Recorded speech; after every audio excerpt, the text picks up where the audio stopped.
Hello, everyone. This is Brianna Keilar. What surfaced overnight changes everything about how power is being exercised far from public view. Two oil tankers seized just hours apart, one flying a Russian flag, the other intercepted in the Caribbean. According to official records and sealed operational logs reviewed under oath, this was not a coincidence. It was coordinated. What this reveals changes everything about energy control, geopolitical pressure, and how quietly these decisions are being executed. Before we go further, subscribe right now because what you're about to hear is not being explained clearly anywhere else. And once you understand it, you'll see why so many details were handled behind closed doors. Let me start with the first seizure. At 2:14 UTC, a Russian-flagged tanker was intercepted in the North Atlantic in a corridor between Scotland and Iceland. That location matters. Flight logs released as evidence show U.S. surveillance aircraft circling the area for hours before the interception. The tanker's name appears in official records as Marinara, formerly registered under a different name. That prior name is redacted in several places, but the timeline is intact. According to internal correspondence, the vessel had been tracked for weeks, not days, weeks. One email sent from a regional command center reads, "Target has altered route 3 times. Flag status recently modified." Read that again. Flag status recently modified. Attached to that email is a photograph, a grainy image taken from a distance. You can see fresh paint along the hull. Analysts later testified under oath that the crew had hurriedly painted a Russian flag on the side of the ship in an apparent attempt to deter seizure. That detail appears in 3 separate reports, but it gets worse. Just hours earlier, at 21:47 local time, a second tanker was boarded in the Caribbean. Dramatic video from that operation shows an elite Coast Guard team descending onto the deck before sunrise. The ship's name is visible on the bow, Sophia. Internal reports identify it as part of the same network.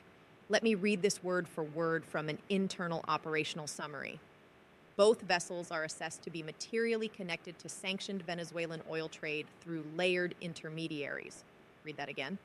Layered intermediaries. This wasn't a random stop. It was the execution of a plan. The crew of the Russian-flagged tanker was detained. Within hours, a formal demand was issued from the Kremlin calling for their safe return. That demand is referenced in a DOJ liaison memo dated the same day. Portions of the memo are blacked out, but one line remains visible.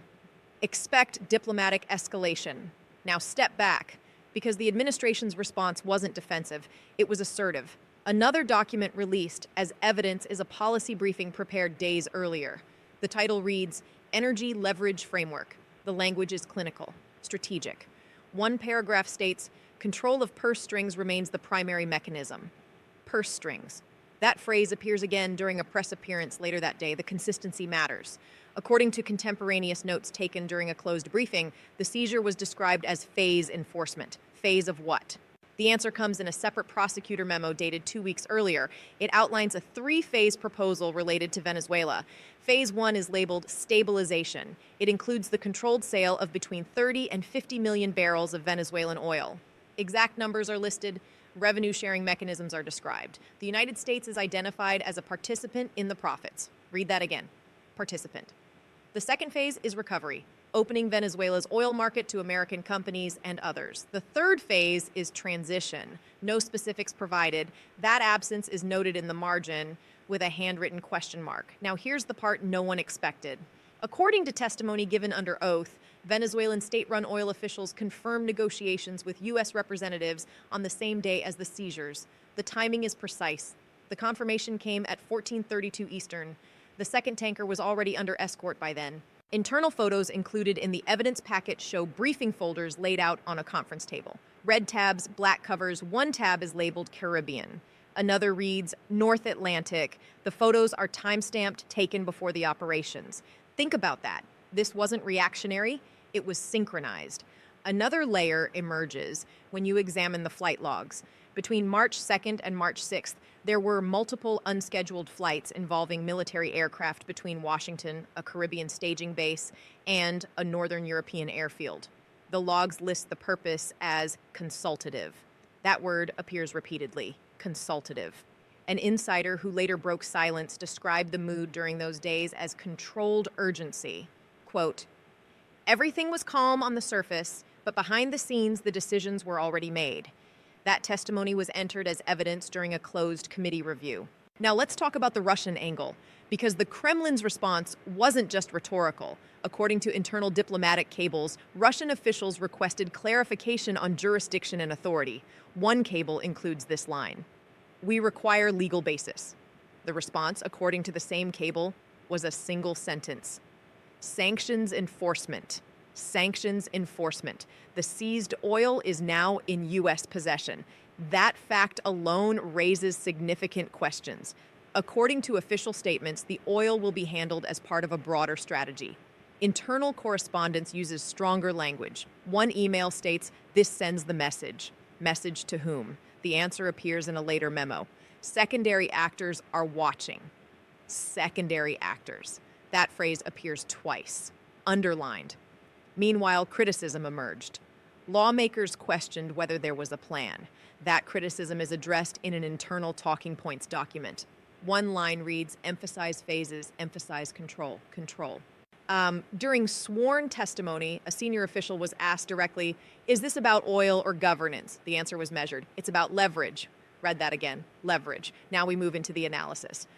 Because the pattern is clear. If this were anyone else, if this were a minor trade violation, the response would have been a fine, a warning, maybe a delayed shipment. Instead, we saw helicopters, boardings, seizures in international waters. Short sentences matter here because the stakes are enormous. This isn't about one tanker or two. It's about precedent. It's about whether energy resources can be seized and redistributed under the banner of enforcement and strategy. You have to ask, why now? One internal analysis references timing pressures, elections, energy prices, geopolitical alignment, all converging in the same quarter. The document doesn't speculate. It lists dates, exact dates.